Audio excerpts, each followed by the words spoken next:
दोस्तों, कल तक हमने स्ट्रगल फॉर कन्नौज पढ़ा था। आज हम पढ़ेंगे कुछ अदर किंगडम्स के बारे में। ठीक है, उसमें हम पढ़ेंगे पलास के बारे में।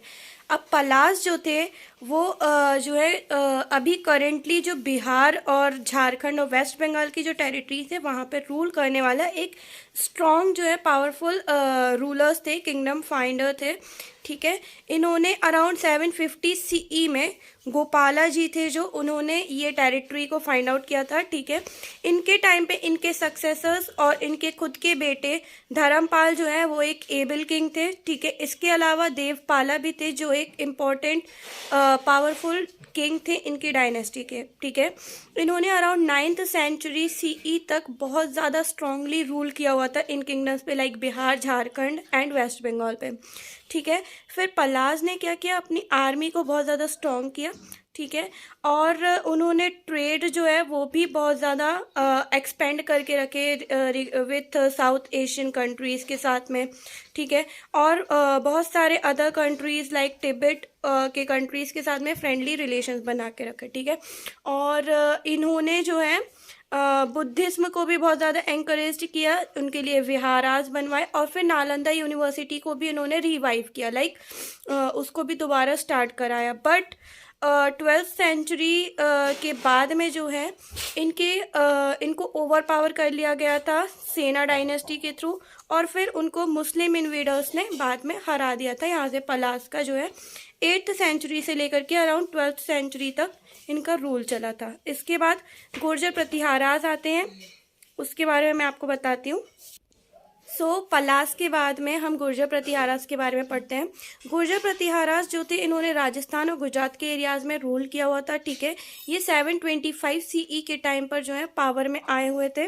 इनके एक मोस्ट पावरफुल किंग जो थे वो भोज माने जाते थे। इनका टाइम पीरियड अराउंड चला है 836 सीई से लेकर के 882 सीई तक। ठीक है, इन्होंने कन्नौज के कुछ एरियाज पे कॉन्कर किया हुआ था।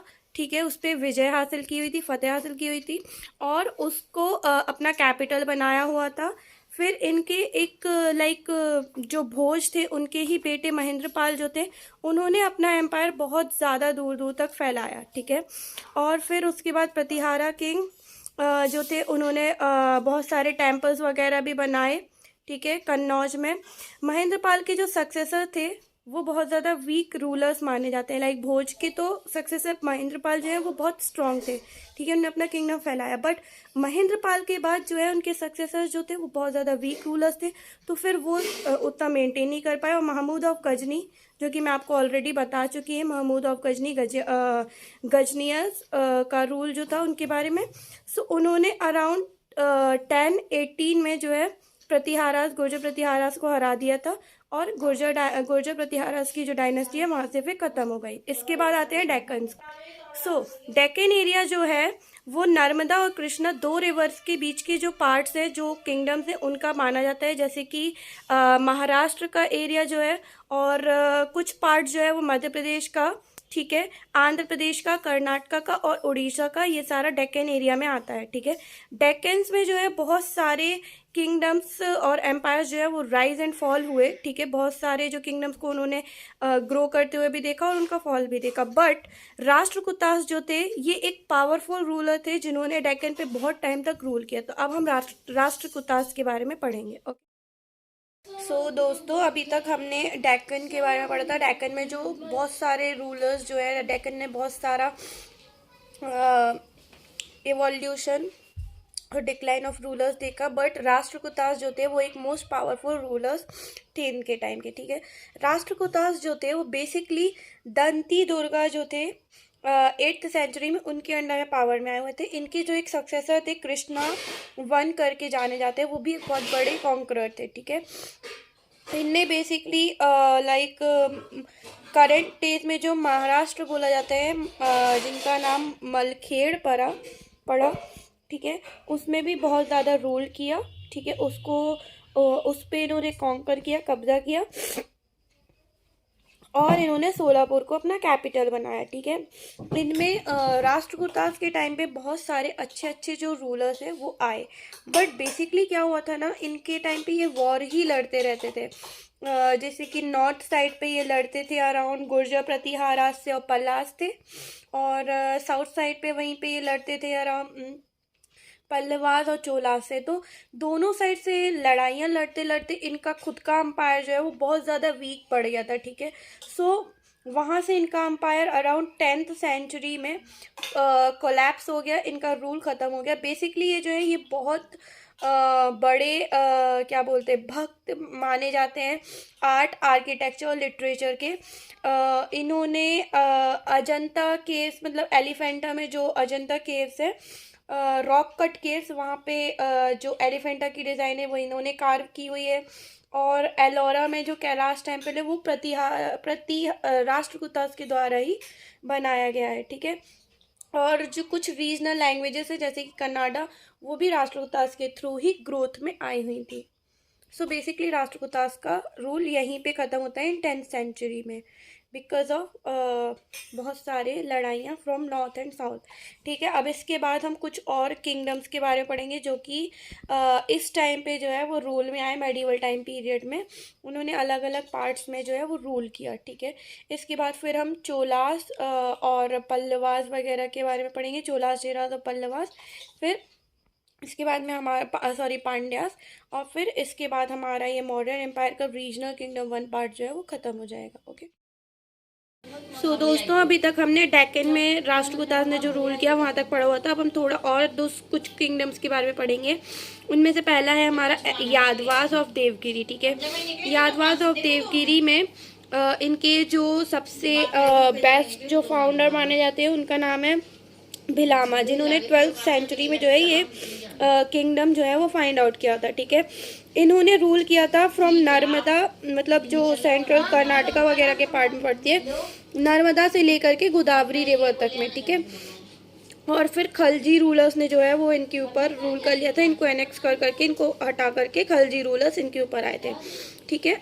इसके बाद सेकेंड जो है वो रूलर्स है हमारे चालुक्यास। चालुक्यास ने जो है, चालुक्यास को वेस्टर्न और लेटर चालुक्यास भी बोला जाता था, ठीक है। इन्होंने अराउंड 12th सेंचुरी समथिंग में इन्होंने रूल किया हुआ था, ठीक है। और इनका जो टाइम पीरियड है उसको गोल्डन एज ऑफ कर्नाटका बोला जाता था, क्योंकि इनके टाइम में जो है ओवरसीज ट्रेड वगैरह ये सब बहुत ज़्यादा डेवलप हुआ था। फिर उसके बाद आता है ककात्यास, ठीक है। ककात्यास जो हैं वरांगल के, उन्होंने अराउंड 12th और 13th सेंचुरी में जो है गोदावरी से लेकर के, गोदावरी जो रिवर थी वहाँ से लेकर के कावेरी तक में, मतलब पूरा ऑलमोस्ट नीचे तक, श्रीलंका से थोड़ा सा, मतलब हमारे मैप को थोड़ा सा ख़त्म होने के इतना ऊपर तक थोड़ा सा ही पार्ट छोड़ करके ऑलमोस्ट पूरे में ही डाउनवर्ड में पूरे में कब्जा किया हुआ था, सॉरी मतलब रूल किया हुआ था, कब्जा ही क्यों ही करेंगे, रूल किया हुआ था, ठीक है। फिर 14th सेंचुरी में दिल्ली सल्तनत इनके ऊपर में आई थी उसके बाद में रूल करने के लिए। उसके बाद आते हैं होयसालास, ठीक है। होयसालास जो थे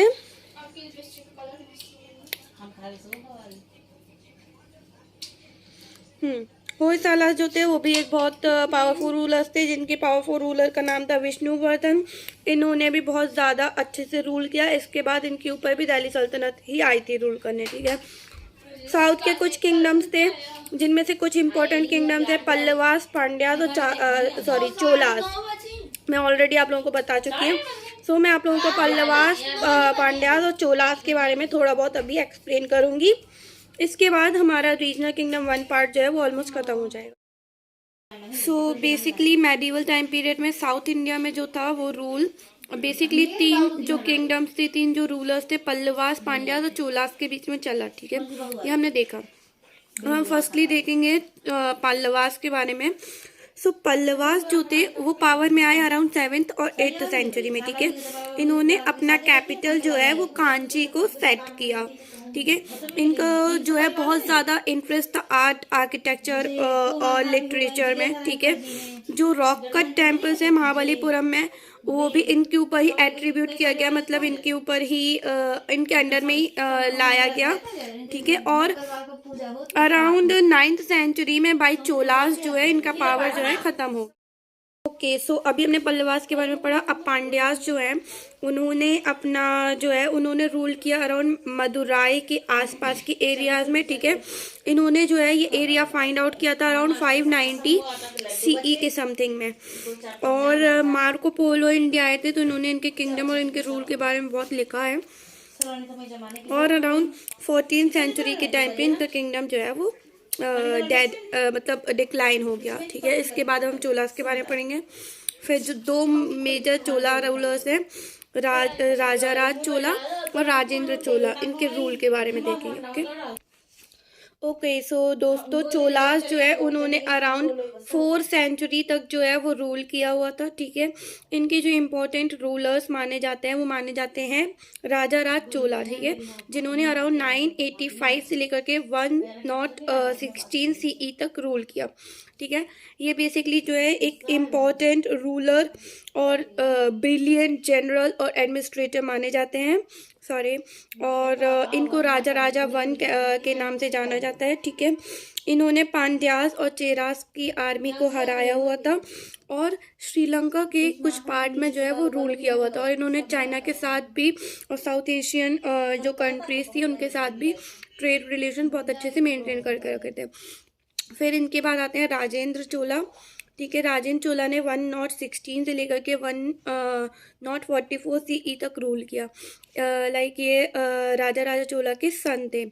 अपने फादर की तरह इन्होंने भी अपने किंगडम को एक्सपेंड करने की बहुत कोशिश की, ठीक है। इन्होंने और ज़्यादा स्ट्रॉन्ग जो आर्मी फोर्स है वो तैयार किया, ठीक है।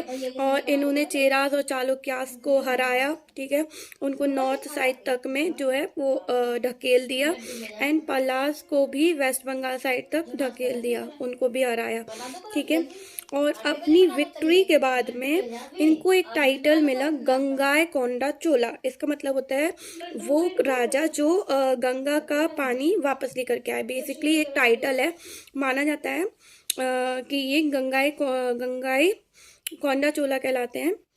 और इन्होंने एक न्यू कैपिटल सिटी तंजौर के पास में जो है वो सेटल किया, जिसका नाम दिया इन्होंने गंगाई कोंडा चोलापुरम, ठीक है। मतलब city of conquerors of Ganga, मतलब गंगा पे जिन्होंने विजय हासिल की उनका सिटी गंगाई कोंडा चोलापुरम के नाम से जाना जाने लगा, ठीक है। फिर इनके ऊपर जो है अराउंड 13th सेंचुरी सीई के टाइम पे इनका जो किंगडम है, इनका रूल भी जो है वो डिक्लाइन के उसमें आ गया, क्योंकि बाकी के जो चोला किंगडम्स थे वो इनका रूल मेंटेन नहीं कर पाए, वो वीक थे ऑफ कोर्स, तो वो डिक्लाइन हो गया अराउंड 13th सेंचुरी सीई तक।